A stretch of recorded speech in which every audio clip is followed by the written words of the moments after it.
Naruto stared down Orochimaru of the Sannin with a look of pure hatred as he saw the unconscious, and hopefully not dead, bodies of his friends.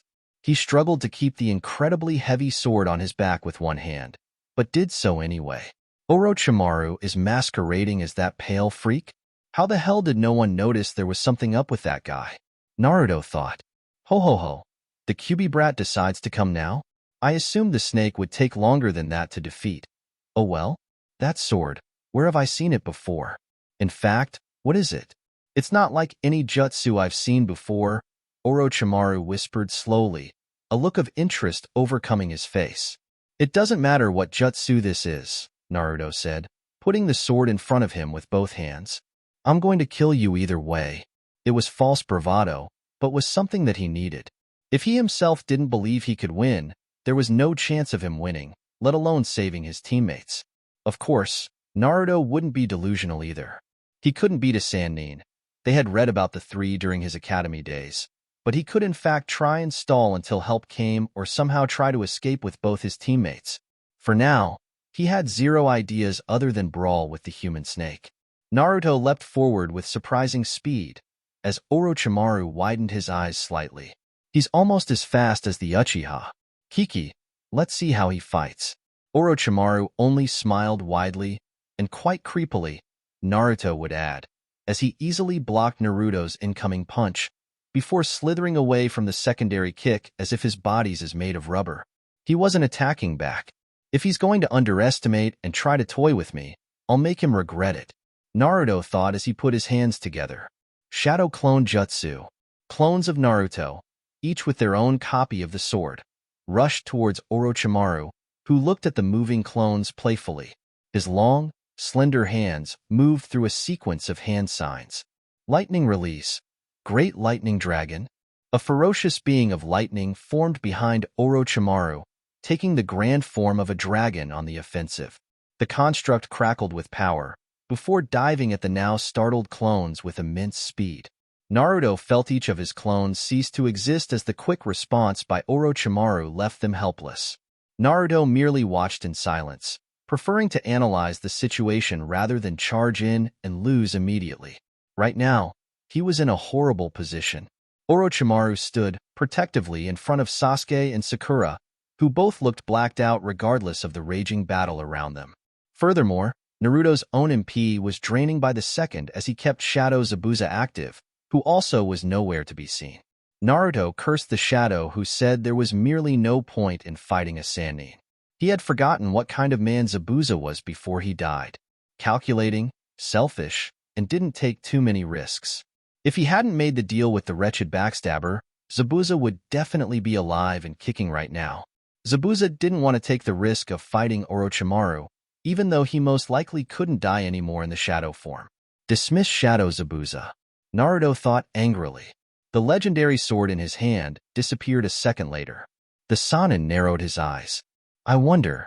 Naruto made a quick glance at his MP bar. Large enough. He didn't know at which rate the MP regenerated, but he was sure it increased as he leveled up. Using skills back when he was lower leveled was an utter pain. He needed to think. His battle strategic skill, which had only grown in terms of level as he continued to fight, was proving vital in the fights he had fought. He summoned more clones, this time not letting them rush so easily. The clones circled around the pale man, who didn't lift a finger at the sight. He watched with a measuring gaze at Naruto, who started to go through an assortment of hand signs. Water Release, Surging Sea. Naruto yelled along with his clones, who had attempted the same jutsu at the same time. Streams of water erupted from each of the clones' mouths, aiming at Orochimaru with colossal pressure, enough to dent the toughest of men in. It was the most amount of water Naruto had ever managed to form, but Naruto knew that it wouldn't do anything to the Sannin. Summoning Jutsu.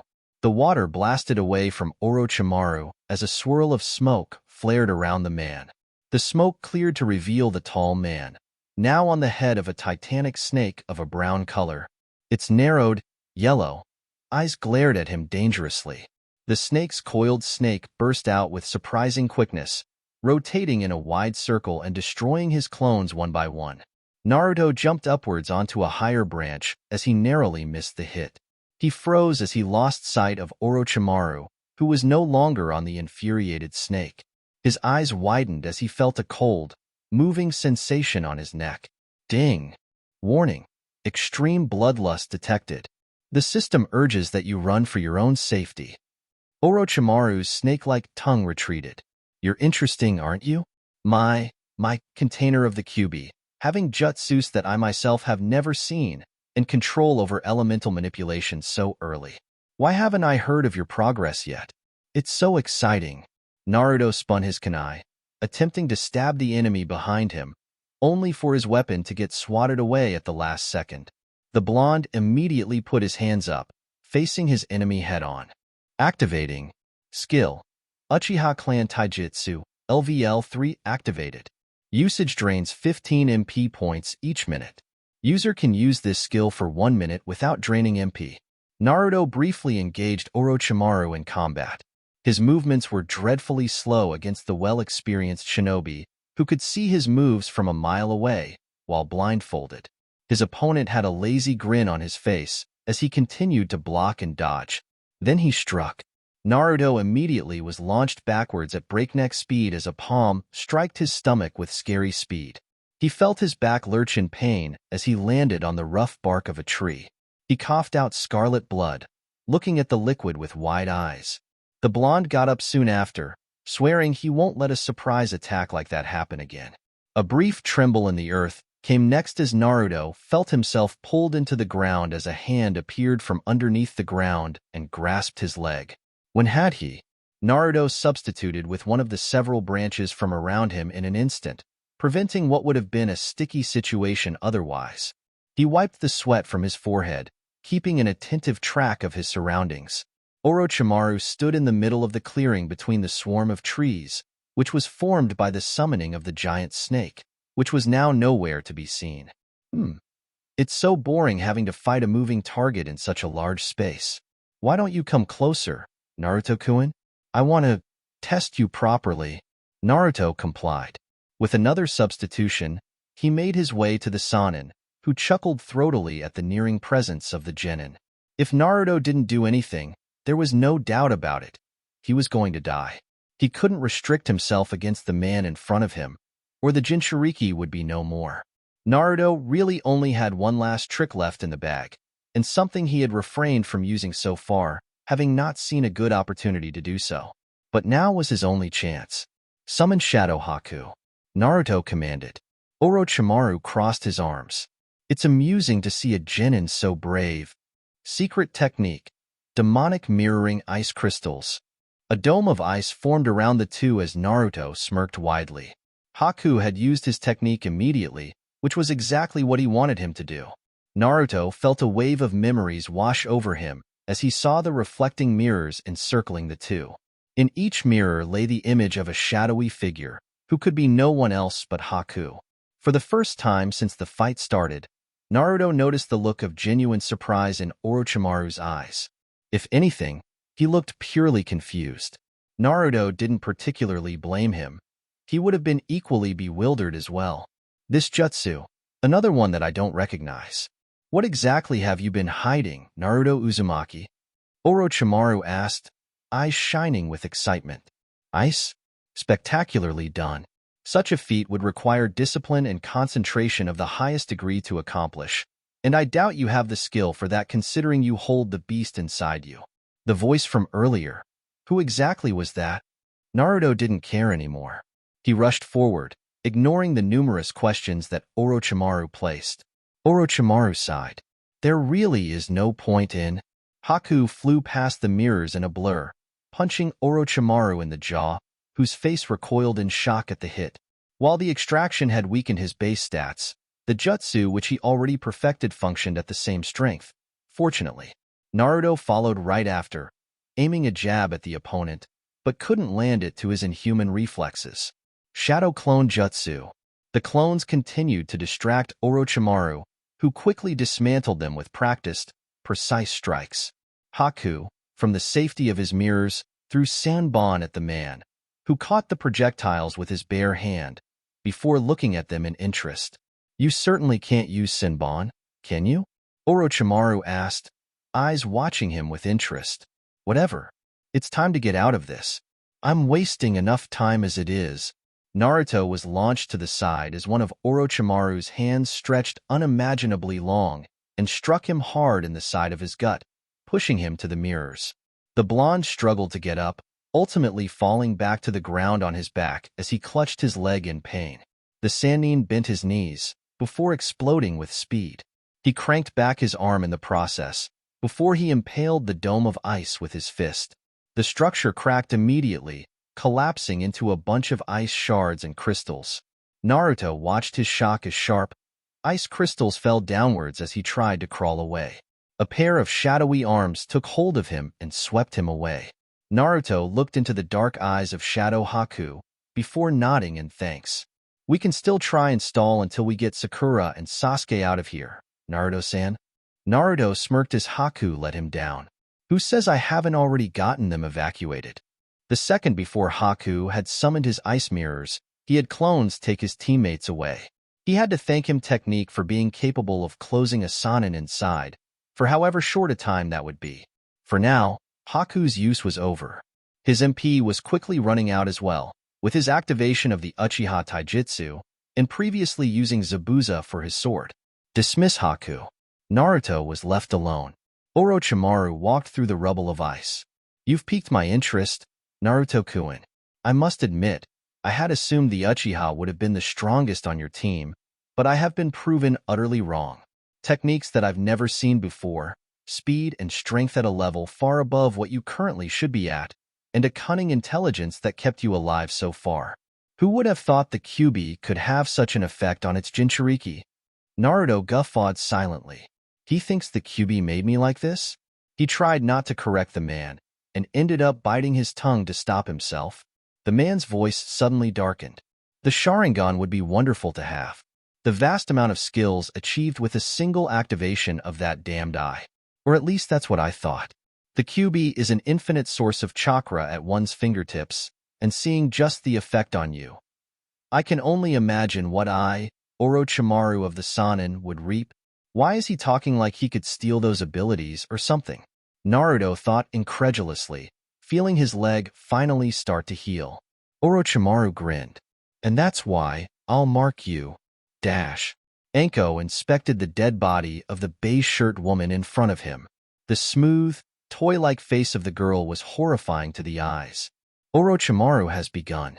She felt exhilaration, fear, and a healthy dose of raging anger fire into her veins. Send a message to the third Hokage. I don't care what appointment or meeting he is in.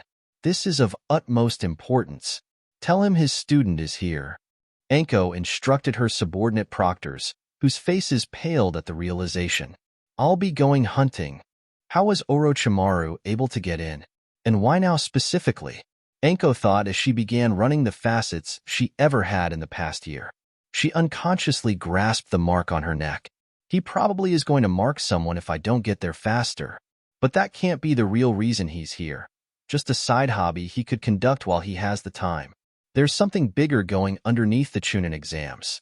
Her mentor was ruthless, calculating, and the most dangerous man she knew, even more than the third Hokage. Everything he did had a reason. The international Chunin exams sounded like something too good to be true, and Anko was getting more and more sure of that every second that passed.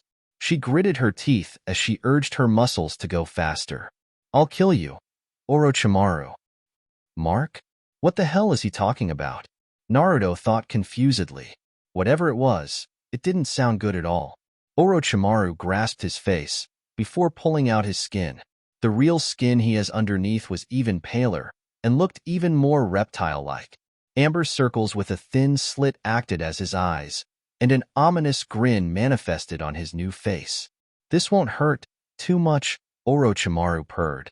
The blonde's eyes dilated as Orochimaru's head sprung out of its place, the neck extending past the distance between the two, aiming for his head with his long, sharp teeth. Before he could even move, the pale neck wrapped around his body, before the neck made its way to his neck. This was originally supposed to be for Sasuke, Orochimaru whispered into his ear. But your performance made me change my mind.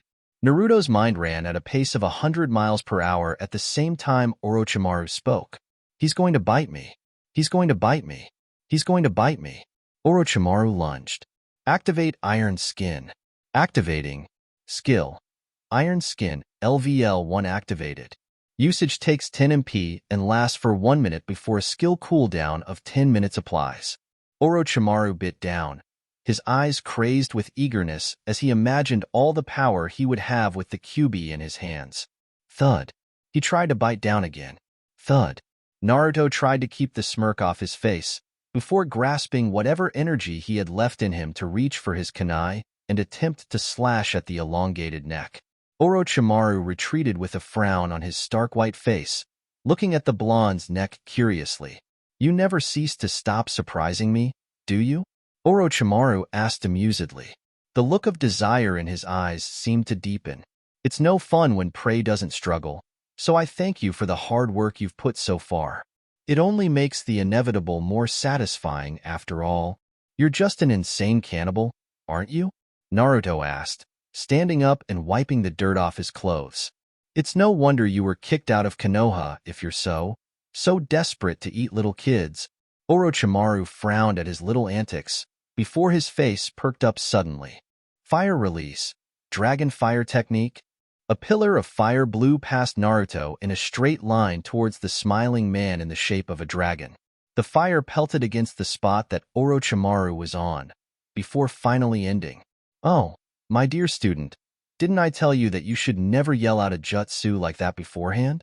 Orochimaru said mockingly, completely unscathed by the flames. Anko, the proctor for the second exam, stood crouched on a tree branch above Naruto. Finally, Naruto shouted to the woman, who looked back at him with surprise. Why the hell is there no security in this place? The purple-haired woman scoffed, tossing aside his quite valid concerns without a second thought. Do you really want to argue about that when you have him right in front of you? Fair enough. But I almost died several times along with my team. Orochimaru waved magnanimously. Anko, you look as magnificent as ever. May I know the reason for your interruption? Don't play the fool with me, Orochimaru. I know you're running around marking kids, and I'm gonna kill you before you get out of here alive, Anko said angrily, clutching the kunai in her arm even tighter. Marking kids? I haven't marked a single one, Anko. You would do such a thing to accuse your beloved sensei? Orochimaru asked. Ask the child yourself. Anko sent a glance at Naruto, who simply shrugged. How the hell did this genin survive against Orochimaru for so long? I need to get out of here, and quickly. Naruto thought with a frown. We still need to pass the Chunin exams. Iron Skin has deactivated. Naruto looked at the lady above him. Hey, Proctor, can you automatically pass us considering we had to fight Orochimaru in the middle of the Chunin exams? The glare Anko sent back at him could only be described as smoldering. A couple more shadowy figures with animal masks showed up behind Anko, similarly crouching. The Umbu. Only a mere 5 to fend off Orochimaru of the Sannin? Naruto asked hysterically, eyes large with frustration as he saw the small group face off the infamous shinobi. Anko winced. More is coming, brat. Orochimaru put a hand on his chin, thinking deeply. Should I face off all of you at once and kill 5 shinobi, or be generous and leave for now, letting you 5 survive? Is he really giving us a choice? Naruto thought, startled. The group remained silent, not knowing whether Orochimaru would take their response seriously or not. Obviously, they would clearly want to say leave. Orochimaru turned their back to them. I'm feeling quite kind today. I have a new target now. Orochimaru thought as he thought of the blonde. Naruto-kun, your rate of improvement is astonishing. Keep on improving, keep on getting stronger. All of your work will be fed to me sooner or later. He disappeared in a swirl of wind. Naruto looked at the remaining jonin. I'm going to leave now. Dash. Is she gone? Sakura asked, stuttering. The blonde forgot how Sakura hadn't seen the Sannin without the disguise. Naruto nodded. For the time being, after his encounter with Orochimaru, Naruto had immediately ran towards his teammates. His clones had gone in a specific direction which he had told them to beforehand, so it didn't take long for him to find them. They were still unconscious by the time he was there, with Sasuke waking up soon after. They were right now sheltering underneath an incredibly large tree which gave them some cover as they whispered. Sasuke narrowed his eyes. "How did you manage to get us away?" Naruto scratched the back of his head. "I didn't really do much, to be honest. The crazy proctor lady came with some reinforcement and gave me time to escape." Sasuke looked into his eyes for a few more seconds before he moved his gaze away. "It's fine, I guess. But now we're at a severe disadvantage." "What do you mean?" Sakura asked. Sasuke grimaced. The others had more chances to find the scroll they needed and got the opportunity to scout beforehand. That man's interference left us scrambled right out the get-go. We need to focus back on our goal and the objective, the Earth Scroll. Sakura switched her eyes to target Naruto. "Naruto, have you got any information from your clones?" Naruto shook his head. "Not really. There's really only one clone active right now. The rest were dismantled while I fought earlier." Sasuke looked to the sky. "It's turning dark.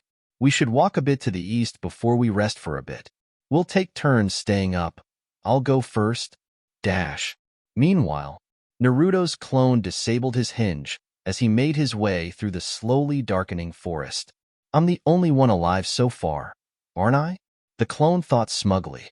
He noticed with an annoyed expression that he still referred to himself as a clone. He was Naruto, clone or not. Naruto. The blonde traversed from branch to branch, looking around for anything to scout to the boss. He stopped right before he jumped from the high plateau of the treetops, before crouching downwards as saw something very, very peculiar. Naruto stuck his feet to the tree and began running downwards at a quiet pace, making sure he wouldn't be seen. The entire circle of forest had been cleared by what seemed to be a wide-ranged attack. Trees were thrown downwards and were completely blown out of their respective roots, showing just how powerful the attack should have been. Naruto, shocked, just crept further downwards. "I shouldn't be scared. I'm just a clone," Naruto insisted to himself, feeling the sweat flow down his face. "It doesn't matter if I disappear, right? I'm not alive. Just a clone. Just a bunch of chakra." Naruto made his way to the clearing, making sure to not make any noise as he walked with his shinobi sandals. Sneaking wasn't his specialty, but every shinobi had some experience in hiding around. That's what made them ninja. The darkness certainly helped, but the bright orange clothes definitely didn't either.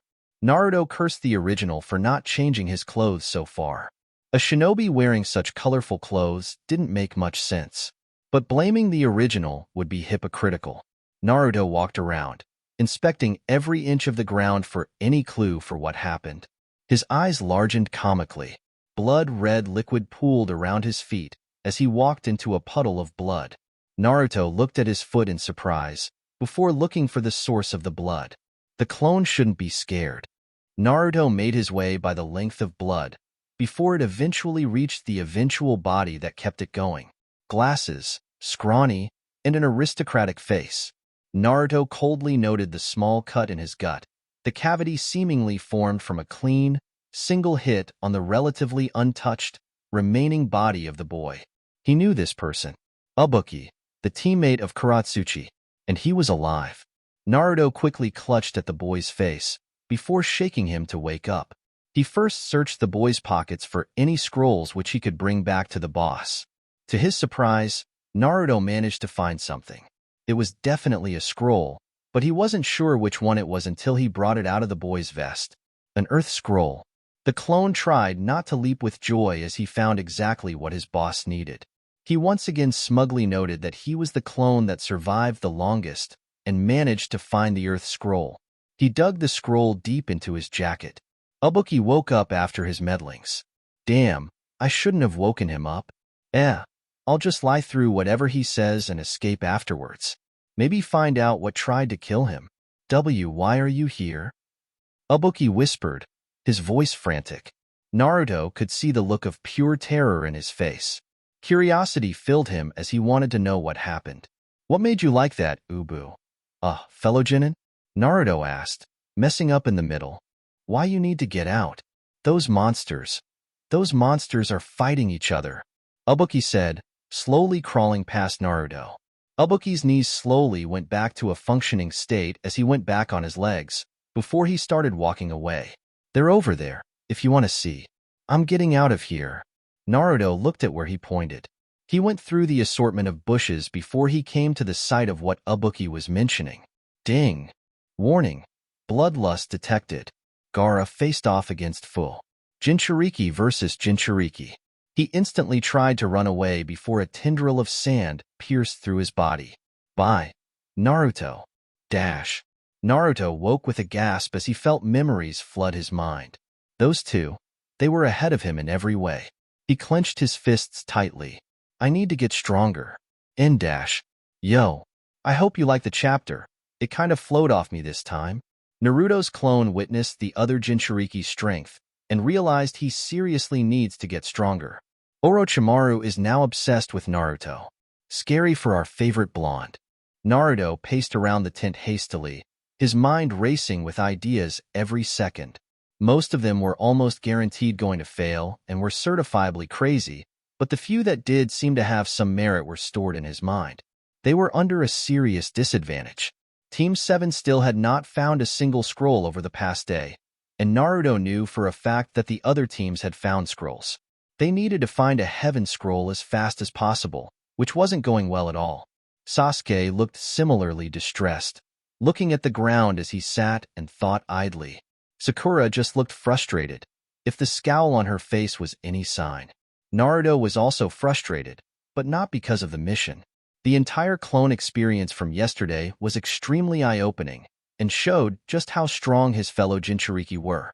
If Team 7 were to meet the two of them, they would get absolutely destroyed. Naruto really couldn't deny that fact no matter how much he tried to search for a way to defend himself. The sheer amount of power that radiated from Fu and Gaara in that brief instance was enough to convince him of that fact. But that doesn't mean he was going to concede defeat. For now, it was better to keep his distance from the two for as long as possible. What's our plan now? Sakura asked. Naruto spinned a kunai between his fingers. We just need the Earth Scroll, and quickly. The longer we take, the higher the chance that we fail. Sasuke snorted. We aren't on a good track so far. If we don't get it by today, it's more or less elimination for us. There's probably some teams already in the towers by now. It'll be harder and harder to find teams that also have an Earth Scroll specifically by then. Naruto hummed in agreement. That means we need to go all out. What do you mean? Sakura questioned, pulling her hair backwards as a breeze of wind came towards them. We're going to need to split up. Battle Strategics increased by a level. Battle Strategics is now LVL 5. Naruto was surprised at that notification. That skill rarely leveled up. Sasuke nodded whereas Sakura looked plain horrified. Split up? Split up? We almost died, Naruto. There's a crazy lady running around trying to kill Genin, and you want us to split up? Sakura asked angrily, her eyes scrunching up. Naruto sighed. I don't think the crazy lady will be coming back. There's a lot of Jonin that came to protect us when they were notified about the intruder. He really did understand her concerns, but he wanted to get out of the forest as possible, and it seemed that Sasuke had the same sentiments. Sasuke just crossed his arms. He's right, Sakura. The pink-haired girl just took a deep breath before closing and opening her eyes. Are we all splitting up separately? Naruto shook his head. No. Sakura, you need to team up with Sasuke. Sasuke narrowed his eyes. And you'll go alone? Aren't you being overconfident, Naruto? Overconfident? Naruto repeated. No, but I know what I'm capable of. Sakura is more of a support shinobi, and she supports your abilities much better than mine. Sasuke ignored him entirely. How about I go by myself? Naruto shrugged. Like I said, me and Sakura won't be a good team by ourselves. And I have shadow clones. In one fluid motion, Naruto summoned a dozen clones. Scout the area. Run as fast as possible. Immediately self-destruct if you find an enemy, and do not approach the target or let them see you outright. Naruto commanded his clones. Yes, boss. The clones yelled as one. Naruto turned back to his teammates as his clones dispersed. The fact that he got his shadow clones' memories when they went away was a mind-blowing realization. It was something Naruto didn't notice before, which, on second that, he really should have realized the second he used the jutsu. It really was the main advantage of the shadow clones, in his opinion. Naruto raised an eyebrow at Sasuke. You still want to go by yourself? Persuasion increased by a level. Persuasion is now LVL 4. What's with my skills today? Sasuke just mumbled frustratedly to himself before looking into the eyes of Naruto. We're taking the scroll, and you better find at least one scroll, Naruto. Let's meet back up at the center tower in a day. It's either you get a scroll and come to us, or we have the scroll. If we don't see you there. Naruto nodded in determination. Don't worry. I'll be there. Sakura raised an eyebrow. How can you be sure? 'Cause I don't have another option. He was going to find the Earth Scroll no matter what. Naruto made his way through the thick overgrowth of greenery in the forest, pausing every minute looking for a good route to travel. He wanted to maximize contact with the other groups without endangering himself, which was obviously hard seeing just how large the forest was. He had a few encounters, not with other shinobi, but strange creatures that attempted to attack him. A few blows and they ran away, fortunately. Right when he thought it was getting hopeless, he could see a flicker of black in the corner of his eye. Naruto immediately stopped and hid behind a large tree, preventing any sound from escaping his mouth or from any movement he made. He slowly peeked around the tree, looking to see who the figure was. The figure seemed to be mumbling loudly and was quite clearly a female, if the feminine tones to her body were any sign. I told him not to wander on his own. Naruto froze. He recognized that voice. Kuratsuchi was right in front of him. He realized he had two decisions. Either attack the girl right now and steal any scroll which she might have, or attempt another method. He could fight her, but he wasn't sure whether he could win without using any of his shadows. He didn't remember her stats exactly, but her level was much higher than his. Regardless, he needed to do something. His team standing stood on the line. That's when Naruto realized. Her teammate wasn't with her.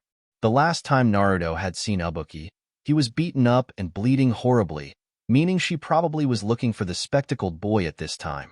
Naruto smirked. He got out of his hiding spot. Hello? Kuratsuchi's face lit up in panic as she heard another person. Immediately, her hands went into a combat position as she trained her eyes on Naruto. The blonde put his hands up passively. I'm not here to fight. Then what are you here for? Konoha Genin. She spat venomously.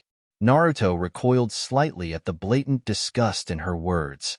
I'm Naruto. It's nice to meet you as well. Although the weather is quite nice. The Genin found his hand moving on its own as he caught the kunai which was flying towards his head. The metal was only an inch away from the middle of his eyes, giving Naruto a weird headache as he slowly pulled it to the side. Wow, she's absolutely crazy. Although the weather is quite nice, I'm here for a serious matter, Naruto said, throwing the kunai aside. Your teammate, Ibuki, I believe? I know where he is. Kuratsuchi flipped her cropped, black hair to the side. Her eyes were narrowed with suspicion as she listened to the blonde. Ibuki? You know where he is? How? I was patrolling the area for my team when I saw a person with glasses trying to run away. I came a little closer, and I realized it was the IWA Genin that I saw before, your teammate. He looked relatively injured, so I tried to come closer. Weirdly enough, once he saw me, he motioned continuously for me to leave the area, as if something really dangerous was after him, Naruto said, basing his story after some truth, but not wanting to reveal that it was a shadow clone. I really didn't want to risk my health or position, so I went back. I think I can route you to your teammate if you come with me. Why do you want to help another team? Kuratsuchi asked. Her eyes were still filled with doubt, but Naruto could tell there was hope as well. She probably really wanted to see whether her team was okay or not. Well, my teammates abandoned me, Naruto said, looking down in shame. They thought I was bringing them down, and asked me to patrol the area before they went for the middle tower. We already had both the scrolls, so we were planning to get into one of the towers at midnight. They didn't feel it was safe before scouting, so they sent me. By the time I came back, they were long gone. Kuratsuchi's face showed evident pity, but that didn't stop her from asking a question. Why can't you just enter the tower and say you're part of your team? Damn. Naruto sighed dramatically. I tried, of course. The proctor said I needed both scrolls if I wanted to enter. That really doesn't make sense, does it? But that feels like something Konoha would do. I guess I really don't have another choice. But be careful. If you try to backstab me or try anything behind my back, I won't be nice that time around, Kurtosuchi warned, her voice becoming threatening at the end. Naruto didn't really find it very scary. He was also surprised with how quickly she accepted. If anything, he had already expected the whole plan to be a bust. Maybe she really felt sorry for the blonde with the story about his teammates? He shrugged internally. All right, Naruto said cheerfully. Follow me. Wait. Naruto felt his heart skip a beat when he heard the accusatory tone in her voice. How did you know Ibuki's name? That's it? Naruto thought, his heart rate immediately dropping back to normal. He cocked his head. I heard it. Dash. Sasuke felt his skin itch widely as mosquitoes began to swarm him. He really needed to get out of here. Sakura just sighed. We've been walking for hours, Sasuke-kun. How long will it take for us to find someone? The Uchiha clicked his teeth together. Was she always this annoying? If you walk so slow, we'll never find someone. Follow me, Sasuke ordered, not looking back as he went into a dash. Sasuke only managed to run for a minute before he noticed something. It was a smell, not a pungent one, but an aroma of flavor. Someone was cooking food. Sakura came behind him, panting in exhaustion. Sasuke. He placed a hand over her mouth before putting a finger to his own, signaling for her to be quiet. Sakura, for some reason, turned bright red as he did so. Shaking his head, Sasuke slowly crept forwards, slightly crouched so as to not make any sound.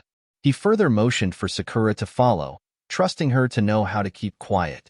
He still remembered from the bell test now she instantly went to hide, and did so pretty well for a fresh out the academy genin. They got closer, and soon, the crackling of fire was to be heard. Sasuke could feel his mouth water as he eyed a boar being slowly roasted over a campfire of sorts, but quickly blocked those thoughts away. I am the heir to the Uchiha clan. I am an avenger, Sasuke thought, frowning at his own wants. He still couldn't keep his eyes off the food, however, but he ignored that.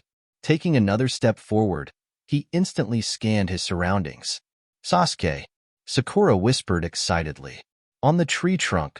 Look, look. Sasuke felt his eyes move to where Sakura pointed. On the tree trunk next to the food lay 3 scrolls. Warning messages immediately lit off in his brain, each of them telling him not to go over to the clearly obvious bait. He urgently looked over to the pink-haired girl behind him, whose eyes were lit with elation. Sakura, don't think about it. It's a trap, Sasuke stated. Oh? How did you know, Uchiha? Sasuke immediately went alert as he heard a new voice. His eyes came to Niji Hyuga. Sasuke stared at the pale white eyes and the annoying smirk on the boy's face. He felt his eyes redden, summoning the legendary Sharingan into the world. Scarlet eyes stared into white ones. The Hyuga clan were well-known rivals of the Uchiha before the massacre. Before the incident, the Uchiha clan were well considered number 1 in Konoha. During those times, there was a tangible animosity between the two clans. Of course, Sasuke was too young to see the true depth of the rivalry, but he heard several stories from his parents and brother by that point. Both of the clans had dojutsus, ones that were patented to their bloodline. And, inevitably, there was the question within everyone, a question which people were too afraid to ask. Sasuke was going to answer it for them. He dashed towards the Hyuga recklessly, wanting to wipe out that pitiful smile as quickly as possible. Imagine Sasuke's surprise when his punch was caught, not by Niji, but by a green-suited boy which he definitely recognized. Lee's grip was strong, but Sasuke tore his hands away either way. Lee bowed. Sasuke-san, it's unfortunate we met so early on. And why's that? Sasuke growled angrily, making sure Sakura was still behind him at the same time. Because I wanted to defeat you in the finals, but once this fight is over, I'm afraid you will be down 1 scroll. Sasuke felt for the scroll in his back pocket, where the paper was attached tightly, relief filling him for a short second as he noticed that it was still there. If it somehow left him while he wasn't paying attention, Sasuke wasn't sure how angry he would have gotten. It would have been a horrible, shameful experience if they lost the Earth Scroll and Naruto came with the Heaven Scroll at the tower. He wasn't going to let that happen. Sakura trembled next to him. Sasuke, what do we do? Lee and Neji stood in front of them in casual positions, but Sasuke knew better. They were mentally preparing to move at a moment's notice. Sasuke knew he had no chance against the both of them, even with Kakashi's training. Lee spoke first. Please, give us the scroll, Sasuke-san. I'd like to prevent any fighting between us, as we are both from Konoha, after all. Sasuke just sneered. He saw how the boy looked at Sakura as he said that. Over my dead body. Neji laughed. Well, that won't be too hard. Sasuke felt the rage enter his veins. He understood what Neji was aiming at, but he also knew it was a part of his tactics. Neji was purposefully attempting to make him mad, hoping that Sasuke would do something reckless. He wasn't going to fall for that so easily. Sasuke entered his own stance. I'd like to see you try. Lee looked apologetic, but Neji's smirk just grew. All right. Neji ran forward without any other words, trying to stop the Uchiha as fast as possible. Lee stood behind, knowing that Neji would win the fight regardless of whether he interfered or not. From what he gained from the last time he fought the Uchiha, he was severely lacking in some aspects. Neji Hyuga, the one person he rarely defeated, would wipe the floor with Sasuke as many times as he could. But that was before Sasuke underwent his training. The raven-haired boy knew he had his faults, and had extensively worked on them with the resident Jonin in his team. And here was this overconfident bastard, trying to fight him head-on. Sasuke's tomo in his eyes spun like a whirlpool the instant the Hyuga started to move. The first palm that tried to breach his defenses was instantly swept away to the side. The Uchiha spun his leg in revolt, aiming directly for Neji's liver. Neji pushed his leg down with the side of his arm, before trying a kick of his own. Sasuke crouched downwards, letting the kick fly past his shoulder. He dug into his pockets, pulling out several shuriken as he stepped backwards. He charged the weapons with lightning, the metal objects cackling with energy. He threw them with frightening speed at the Hyuga, who looked startled for a second before smirking. 8 trigrams. Palm rotation. A ball of chakra rotated into thin air, surrounding the Hyuga densely, and reflecting all of the glowing shuriken like they were dirt. Sasuke just scowled. Of course, the Hyuga had jutsus of their own. Sasuke had underestimated the clan due to his own hubris, thus leading to the surprising situation that had followed. He knew about how their taijutsu managed to completely disable chakra, but not at all of the jutsu before him. They kept some stuff secret just like the Uchiha, apparently. Neji stopped his jutsu right after. You see, Uchiha? That's the difference between me and you. Big deal. It's just one jutsu. Sasuke thought to himself, just frowning on the outside. The pale boy went back into a battle stance. Now, how about we end this hole? Everyone on the makeshift battlefield froze as they felt the earth tremble underneath them. Even Lee, who was busy talking with Sakura as their respective teammates fought. What was happening? What was causing the shaking of the literal earth itself? All of you will die. The voice was quiet, but struck through the rest of them like an arrow. What is this pressure? It reminds me of Itachi. Sasuke thought, shocked. Lee, Sasuke, Sakura, Neji all whipped their heads to the newcomer, who stood on a nearby branch with his arms crossed and eyes closed lazily. His red hair was a sharp contrast to pale skin. Sand rose in front of him, the earth in front of the boy dissolving into more sand as it became alive and levitated, eager to be used to its master's bidding. Sasuke pulled out his kunai, charging it with lightning chakra. I have a bad feeling about this. Naruto whistled casually as he strolled around the forest with his best friend, Kurotsuchi, right behind him. Are you sure we are going the right way? She asked dubiously, checking her surroundings every other second. Naruto nodded enthusiastically. Of course. My memory is impeccable most of the time. Kurotsuchi just laughed nervously. He went back to whistling. Naruto knew for a fact that the girl behind him had a scroll, which was the entire reason he was entertaining her in the first place. But he didn't want to get into a direct confrontation with her either. Her level was near Lee's and Neji's, and those were people he definitely wasn't confident in beating without either of his shadow's help. The blonde was just looking for a moment to deceive the girl and escape with the scroll unharmed. He wasn't willing to be injured without any of his teammates to help him, either. What happens if he just loses both his legs, and there's no one to carry him? He shuddered at the thought. We're getting closer, Naruto exclaimed loudly. Shh. What happens if someone hears you? Karatsuchi asked, her eyes darting around all over the place. The Uzumaki chuckled. Who the hell would be lonely enough to find us here in this huge forest? I'm here. A tan girl with bright, amber eyes and even weirder hair made her appearance. Foe? Naruto breathed out, cursing his luck internally. The girl flipped onto the ground next to them. Naruto completely forgot what he saw the last time he met Ibuki. There was a reason why the normally strict boy looked terrified. Oh, you know my name? I guess I am a bit popular. Hey, you both look pretty strong, Fu said, eyeing them appraisingly. Let's see. You guys look strong, and I'm really bored. This whole situation is begging for a fight, right? Naruto gulped as he could see the chakra rise from Fu's skin. It was Jinchuriki versus Jinchuriki all over again, except this time, he was one of them. This isn't going to end well. Naruto stood in place, not knowing what to do as Fu slowly crept forwards. He looked aside at Karatsuchi, who had a serious expression on her face as she contemplated the person in front of them with her own stance.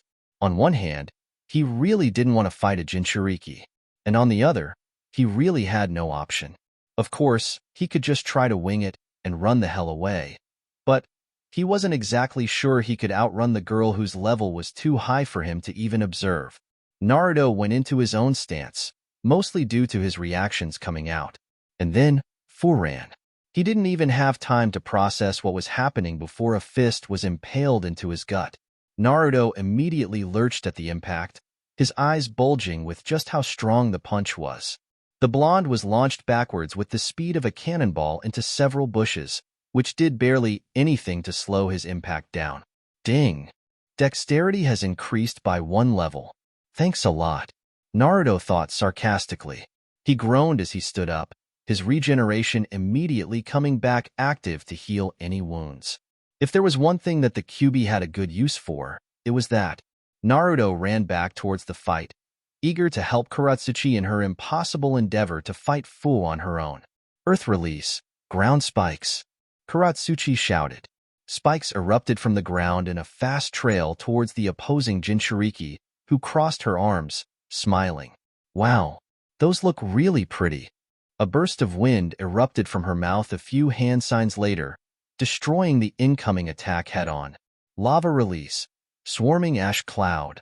A cloud of ash flew towards the green-haired girl, who just watched amusedly at it all. Karatsuchi scowled at her expressions, before her lips curved upwards. A few hand seals later, she spoke. Solidify. The gray patch of ash struck Fu immediately solidified, causing her to be briefly immobilized. Naruto could watch in awe. Is Karatsuchi actually winning? Of course, he had to say it. Without blinking an eye, Fu flexed her arms, breaking the solidified ash that was attached to her upper body. She stretched her arms after that. Ah, that was so cool. I never heard of anyone having lava release, though. It seems I can finally have some fun after the fight with the red-haired brat from before. He was really strong. She's talking about Gaara. Naruto realized. Who was stronger? Naruto asked, yelling. You or the red-haired brat? Fu bent her head sideways, looking at him past Karatsuchi's body. Oh, you're still conscious? Huh.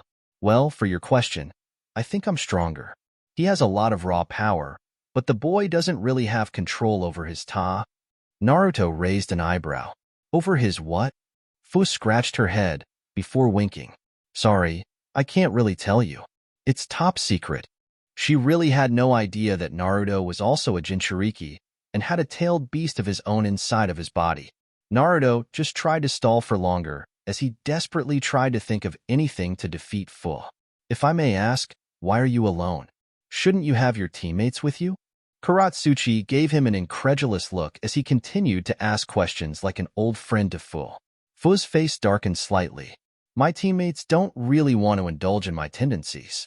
I can do what I want as long as I get the scrolls. Naruto realized he made a big mistake asking a personal question. As a fellow Jinchuriki, he recognized that look. The unmistakable look of loneliness. Enough questions. It's getting boring. Fu whined. Let's get back to the fighting. Before we do though, what are your names? Karatsu. Naruto Uzumaki. A second later, Fu went through multiple hand signs. Then, without any words, webs came out of her mouth as they scattered to and fro trying to find some enemies. The numerous tight lines of white were surprisingly quick as they went straight towards them like a spider's web. Naruto had no idea what the jutsu did, but it was better not to risk anything happening. Water release, surging sea. He summoned a wave of water that interrupted the webs, preventing them from moving further beyond. Karatsuchi looked at him thankfully, before training her gaze back at the enemy. Foot clapped, standing idly. Oh, that was a cool jutsu. I've always really liked water jutsus, but was too lazy to learn them. I really didn't ask, but okay. Naruto thought with an annoyed expression on his face. I wonder what Sasuke and Sakura are doing. It's probably not as life-threatening as this, huh? Dash. Sasuke tried not to yelp as another strand of sand flew past him, missing him by a mere inch. By this point, Sasuke, Lee, and Neji had a similar goal. Defeat the Suna shinobi and then go back to fighting. But from what they saw so far, it was going to be hard. Neji had initially scoffed at the sight of the red-haired genin, who stood so idly on the branch of the tree. That was until his eyes opened. It was easy for him to dodge the sand, but the sheer killing intent coming from his opponent couldn't be ignored. He had a feeling he had much more in his arsenal than just throwing such a minuscule amount of sand around. Sasuke could see that the Hyuga was the initial target, if the insanely large amount of sand going towards him at lightning speeds was any sign. Neji didn't look particularly worried, as he began to spin his body around in a circle. 8 trigrams. Palm rotation. The sand bounced off the igloo of chakra, the technique being efficient in rebounding Gaara's attack. Gaara stepped down onto a constructed hand of sand, which gently carried him down to the earth when he very well could have just jumped down. Sasuke vaguely remembered Naruto, telling him to watch out for the boy in front of him. At that point of time, he simply assumed it was the dobe overestimating people or getting unnecessarily scared, but that was something the old Naruto would do. The new Naruto was scarily accurate when it came to guessing people's capabilities, an ability which just seemed innate for the blonde. He now realized just how right his teammate was. The casual use of sand without intoning a single jutsu. It was like he controlled the sand completely to his will, like a god of sand reincarnated into the world as a human. But it was still 3 versus 1. And Gaara was most certainly a human, Sasuke thought with a grin. And somebody needed to take charge. Listen, we need to team up to defeat this guy, or else we all are going to die here, Sasuke stated loudly. We need a plan before we try and tackle him. Trust me, he's a lot different. Neji scoffed again. Do what you want, Uchiha. I'm not going to resort to teaming up with other shinobi to beat one person. Lee looked torn between defending his teammate and the person who actually made sense. Sasuke just shook his head in irritation. Goddamn Hyuga. Lee, we need to team up. You understand that, don't you? Sasuke asked calmly, despite that being the exact opposite of what he was feeling on the inside. Lee nodded. I understand, Sasuke-san. Sasuke felt relieved. At least one person has brains in that team. Speaking of, where was the third teammate of theirs?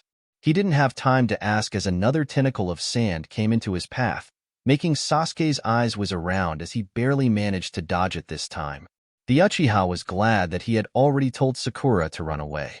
At this rate, she would have already been dead if she was present in the fight, and there were no ifs or buts about it. Sakura, as of now, was nowhere near the rest of the team's level. But he didn't have time to think about that. 3 separate clouds of sand came towards each of them, moving of its volition as it seeked each of the genin. Gaara simply stood still as he watched his creations continue to devour the area. Sasuke dodged backwards as the sand swept downwards onto the area he was once in, before the entity began moving forwards again. This time he jumped upwards onto a branch, before leaping onto another one right after as the branch he was once on was torn into shreds by the storm of sand. Sasuke winced as he saw just how powerful the jutsu was. He was thankful for his sharingan, which was the only thing that was currently keeping him alive. Lee was alive so far because of his pure speed, so he had the innate ability to dodge all of the sand. Neji was fast, and because of his byakugan, he could see every angle the sand was coming from. And if the sand somehow got too close, he would simply start a palm rotation, ending the attack once and for all. But they couldn't go on the offensive while the sand followed them, and they definitely couldn't win a fight without any offense. Sasuke threw a charged kunai at Gaara, the latter not even moving as a blanket of sand came forward and blocked the kunai entirely. "What the hell is that broken jutsu?" Sasuke said, staring at Gaara as he ducked underneath the sand. The sand, Sasuke realized, wasn't that hard to get past. It was almost like fighting 3 of Konoha's top genin was hard for even the monster in front of them. "Why don't you stop moving?" Gaara asked coldly. What a dumb question, Sasuke thought. He signaled towards Lee, pointing at the red-haired boy. Lee nodded in understanding, before he signaled towards Neji as well. Surprisingly, the Hyuga seemed to actually listen to Lee. Either he was finally getting the gravity of the situation facing off against a genin who could mind control sand, or he just respected Lee a lot more than he normally respected everyone else. Sasuke highly doubted it was the latter. Neji went first, with Lee and Sasuke right behind them. They ran at top speed, but Sasuke could notice easily how Lee tried to slow himself down to match the rest of the group, showing just how fast the taijutsu specialist was. Konoha's prodigies against the monster of Suna. A thick blanket of sand erupted forwards, aiming to envelop the swarming shinobi in sand, drowning them to death. Neji wasn't going to let that happen. 8 trigrams. Palm rotation. The dome of chakra completely immobilized the sand, allowing Lee and Sasuke to continue their plight. The Uchiha reached into his pocket, bringing out another kunai, this time not throwing the weapon. Lee did so as well, twirling a kunai in his hand. Gaara didn't look particularly startled at the two running towards him at breakneck speed, but in reality he really should have. More sand popped up, but Sasuke gritted his teeth and pushed through regardless. Cuts and bruises found themselves on his skin, but he couldn't bother stopping because of something so tiny. Could he? Lee was the same way, his green jumpsuit slowly tearing away from the sand, scratching away at it. It didn't matter how much pain they were going through. They could do this. Naruto felt his eyes go all over the place as he saw Fu move. She was just too fast. The mint-haired girl was extraordinarily strong, much more physically stronger than Naruto was. Either she trained a lot, which Naruto doubted considering her lack of muscles, or she was a much more experienced Jinchuriki. Kuratsuchi could barely keep up as Fu darted everywhere, unwilling to be touched. There was no point in this.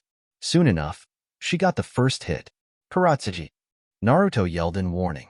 The girl in question could barely react before Fu ran towards with great speed and kneed her right in the right shoulder, pushing her to the ground painfully with a grunt. No, she couldn't have been sent unconscious that easily, right? Fu just grinned wickedly. Now that's how they're supposed to go down. Now's your turn, blonde boy. Naruto knew there was no point in trying to fight the girl in front of him. As a trained Jinchuriki, she was superior to him in all ways. Even if he summoned Zabuza or Haku and managed to surprise her, it really wouldn't matter. He wasn't used to fighting people who had similar regenerative abilities to him. He really had nothing left in the bag that could defeat the girl. All that remained was trying to convince her to stop fighting, that's all. "Fu, you're a Jinchuriki, aren't you?" Naruto asked sharply.